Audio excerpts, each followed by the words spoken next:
आवाज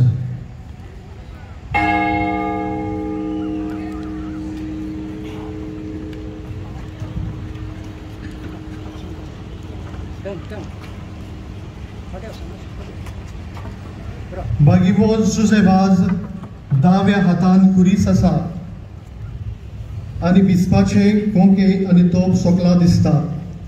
देवाचे उतर जो कोण व्हड जावंक सोदीत ताणें सगल्यांचो चाकोर जावचो. नियाळ बागीवंत सुसेवाजान मान पदवी नाकारली आनी सगल्यांची सेवा केली. श्रीलंकेन कातोल्क दोन जेन्ना जियोंक जायती अवघडाय आसली तेन्ना ताणें आपले सेवे चाकरीच्या जिवितांतल्यान जेजूक परगटलो आनी कातोल्क धर्म सांबाळलो.